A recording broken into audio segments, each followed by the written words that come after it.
नमस्कार। सुबह 8 बजे की बड़ी खबरों में आप सभी का स्वागत है। मैं हूं नीलू और इस वक्त वाराणसी से एक बड़ी खबर आ रही है। यहां पर सॉल्वर गैंग गिरफ्तार हुआ है। नीट सॉल्वर गैंग में लड़कियों की एंट्री हुई थी। क्राइम ब्रांच की गिरफ्त में बीएचयू की अब ये छात्रा आ गई हैं। सारनाथ सेंटर से पकड़ी गई हैं ये छात्रा।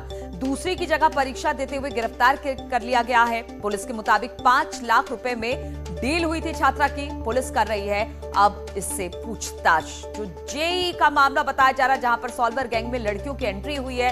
अब लड़कियां भी परीक्षा देती दूसरों की जगह पकड़ी गई हैं। एक लड़की को इसी तरह से पकड़ा गया है। क्राइम ब्रांच की गिरफ्त में है बीएचयू की छात्रा। सारनाथ सेंटर से पकड़ी गई छात्रा दूसरे की जगह परीक्षा दे रही थी और फिर इसे पकड़ा गया है। पुलिस के मुताबिक 5 लाख रुपए में इसकी डील हुई थी। बातचीत करने के लिए रवि इस वक्त हमारे साथ वाराणसी से जुड़ आए हैं। रवि, किस तरह से आखिर इसका भंडाफोड़ हुआ? देखिए, वाराणसी में कल नीट परीक्षाओं को लेकर 58 केंद्र बनाए गए थे और पुलिस को इसकी सूचना मिली थी कि इस बार साल्वर गैंग की जो सक्रियता है वो खाता होगा। लेकिन ये अंदाजा एकदम बिल्कुल नहीं था कि पहली बार साल्वर गैंग में मुन्ना भाई के तर्ज पर लड़कियों को बैठाया जाएगा। लेकिन वाराणसी क्राइम ब्रांच की टीम को ये पता चला कि सारनाथ केंद्र पर एक लड़की परीक्षा दे रही है दूसरे के स्थान पे। तो वहां पर छापामारी की गई और जब लड़की से पूछताछ हुआ तो ये संदेह जो है वो सच साबित हुई और लड़की को तुरंत गिरफ्तार कर लिया गया। लड़की ने अपने आप को बीएचयू की छात्रा बताया है और उसके बाद 5 लाख रुपए में डील हुई है। क्राइम ब्रांच और कमिश्नरेट लगातार लड़की से अन्य सदस्यों के बारे में पूछताछ कर रही है ताकि ये पता लग जाए कि मुन्ना भाई के रूप में लड़कियों की जो एंट्री हुई है वो कितने बड़े रूप में है। ठीक है, बहुत बहुत शुक्रिया आपका रवि जानकारी देने के लिए।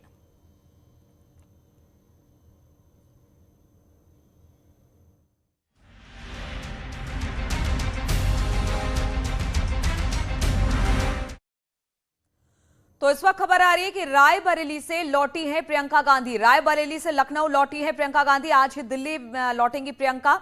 दूसरे दिन के सारे कार्यक्रम रद्द कर दिए गए। हालांकि रद्द करने के पीछे की वजह अब तक साफ नहीं हो पाई है, लेकिन खबर यही मिल रही है कि रायबरेली से प्रियंका गांधी अब लौटी हैं लखनऊ और प्रियंका गांधी आज ही दिल्ली वापस लौटने वाली हैं। और दूसरे दिन का जो भी कार्यक्रम था प्रियंका का, आज सब के सब को रद्द कर दिया गया है। तो खबर यही मिल रही है कि रायबरेली में थी प्रियंका, अब लखनऊ लौटेंगी और वहां से सीधे इनकी वापसी दिल्ली की तरफ होगी। और दूसरे दिन का जो भी कार्यक्रम था प्रियंका का, सब रद्द कर दिया गया है।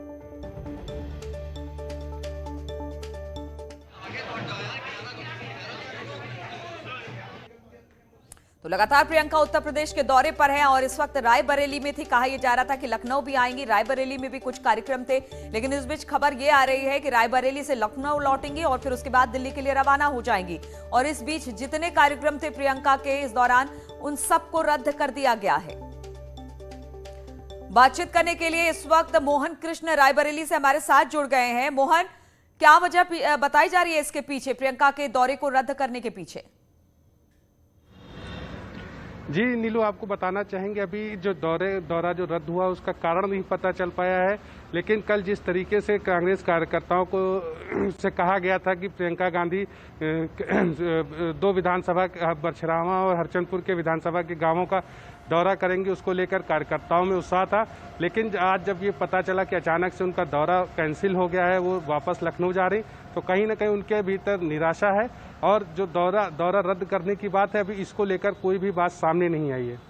तो किसी तरह की कोई ऑफिशियल जानकारी अब तक नहीं मिली है?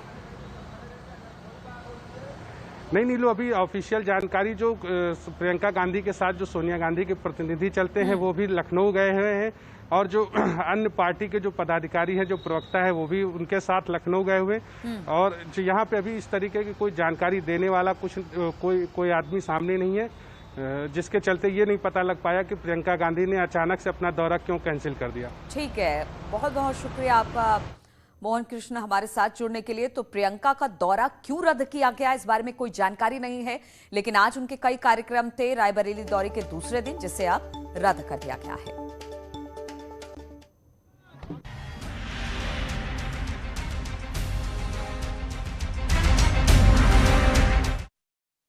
तो अब बात योगी के हुंकार की करें तो कल सीएम योगी ने कुशीनगर दौरे में बगैर नाम लिए अखिलेश यादव पर जमकर निशाना साधा है।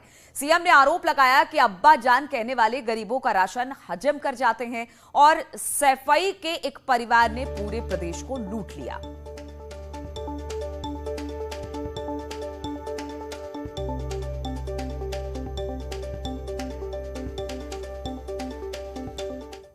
क्या ये राशन 2017 के पहले भी मिलता था? क्योंकि तब तो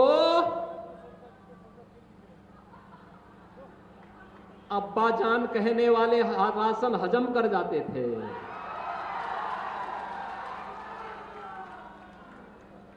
तब कुशीनगर का राशन नेपाल पहुंच जाता था, बांग्लादेश पहुंच जाता था।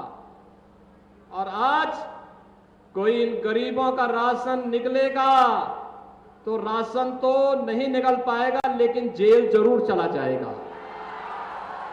और भाइयों बहनों, यही संकल्प लेकर के हम लोग चले थे। सबका साथ और सबके विकास की हम चेहरा देख करके नहीं, हम किसी व्यक्ति को जाति, मत, मजहब, क्षेत्र, भाषा के आधार पर नहीं, जाति के आधार पर नहीं, परिवार के आधार पर नहीं, हमारे लिए उत्तर प्रदेश के अंदर 24 करोड़ की जनता हमारा परिवार है और मोदी जी के लिए 135 करोड़ की आबादी एक परिवार है।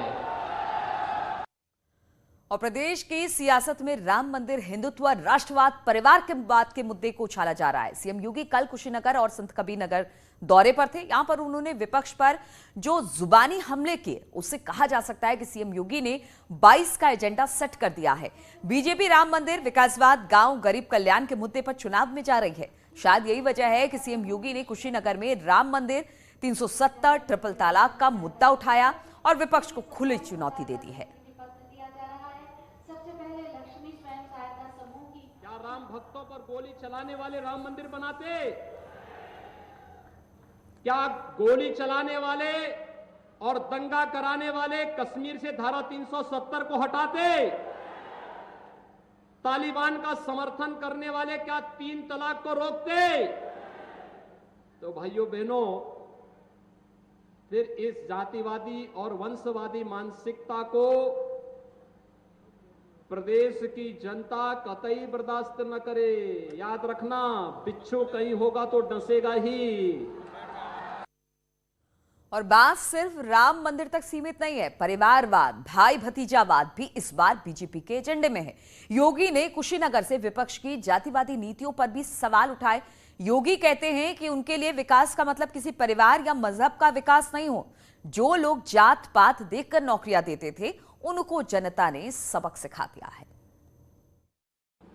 भाइयों बहनों, पिछले 4-4.5 वर्ष के अंदर कुशीनगर क्या पूरे प्रदेश में भूख से एक भी मौत नहीं हुई है।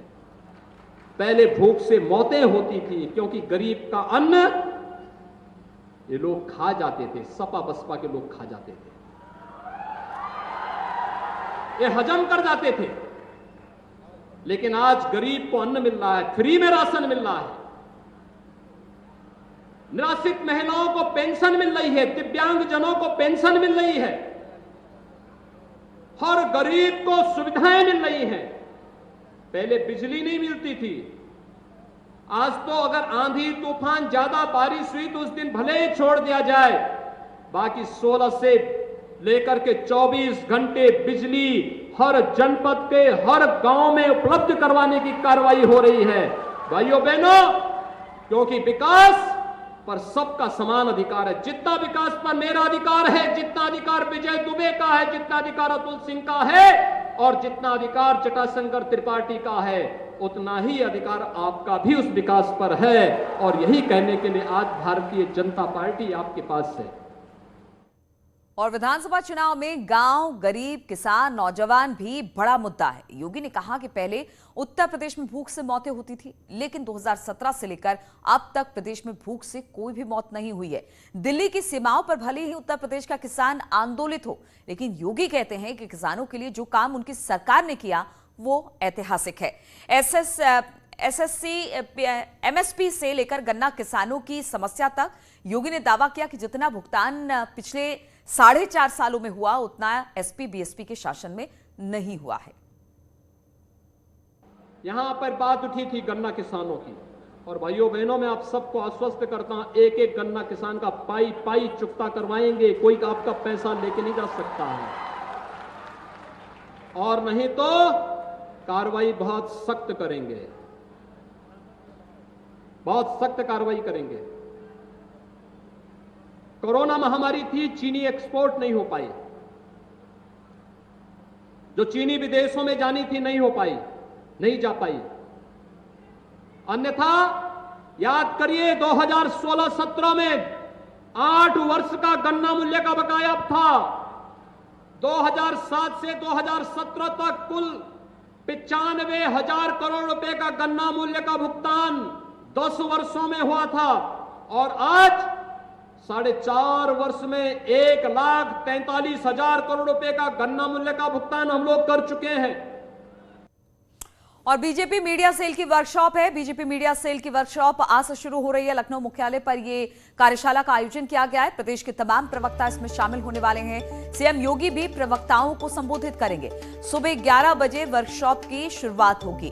तो बीजेपी मीडिया सेल की वर्कशॉप है जो कि आज लखनऊ के मुख्यालय से शुरू होगी। और कानपुर से खबर है, यहां पर महिला ने खुदकुशी की कोशिश की है। महिला ने टीएसआई पर लगाया है रेप का आरोप, अश्लील वीडियो बनाकर शोषण का आरोप लगाया है। विरोध करने पर पिटाई करने का भी आरोप लगाया है इस महिला ने गंगा में छलांग लगाई। पुलिस ने अस्पताल में फिलहाल तो महिला को भर्ती करा दिया है। टीएसआई और उसके बेटे पर केस दर्ज कर चकेरी थाने में मुकदमा दर्ज किया गया है।